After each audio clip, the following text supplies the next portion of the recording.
Nous pouvons pallier de diverses manières la pauvreté spirituelle de certaines prédications. Mais la vraie raison en est le manque de prière secrète pour demander à Dieu sa présence dans le pouvoir du Saint-Esprit.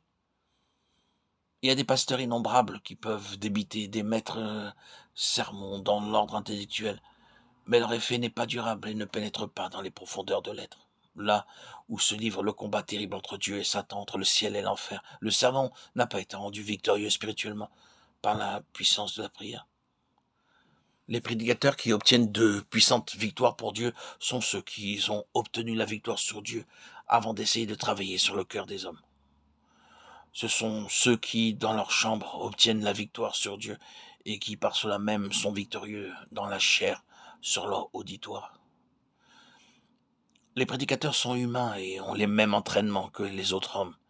La prière est une œuvre spirituelle et la nature humaine n'aime pas un travail pénible et spirituel. Ce qu'elle préfère, c'est de s'élancer vers les cieux avec un vent favorable ou sur une mer unie et calme. La vraie prière humilie. Par elle, notre orgueil intellectuel est abaissé, notre vanité est crucifiée, notre banqueroute spirituelle apparaît, et ce sont là de dures expériences à faire pour la chair et le sang.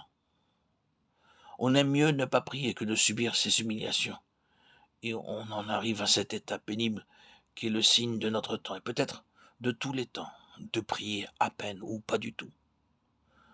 De ces deux mots, le premier est, si j'ose le dire, le pire des deux, prier peu. Prier peu et faire semblant. C'est une moquerie, une illusion, un trompe-l'œil pour la conscience. Ce qui montre le peu d'estime que nous avons pour la prière, c'est le peu de temps que nous lui consacrons. Le peu de temps que le prédicateur y consacre compte à peine dans l'horaire de sa journée. Souvent, ce n'est qu'en toilette de nuit, près de son lit et pressé d'y entrer, ou encore, il prie quelques instants le matin avant d'avoir fini sa toilette. Que cette prière est vaine, faible et médiocre, comparée à celle des saints hommes dont nous parle la Bible, ou qui ne sont pas nommés dans la Bible. Comme nos prières sont enfantines et misérables à côté de celles des hommes de Dieu de tous les âges. Dieu remet les clés de son royaume à ceux qui estiment la prière comme leur principale occupation et y consacrent le temps équivalent à cette estimation. C'est par eux qu'il opère ses miracles dans le monde.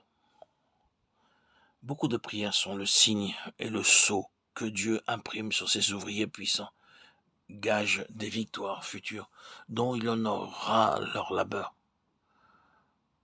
Le prédicateur a le mandat de prier aussi bien que de prêcher. Sa mission n'est complète que s'il fait bien les deux choses. Il peut avoir l'éloquence des hommes et des anges, mais s'il ne prie pas avec la foi qui appelle à son secours toutes les forces divines, sa prédication ne sera qu'un airain qui résonne ou une cymbale retentissante.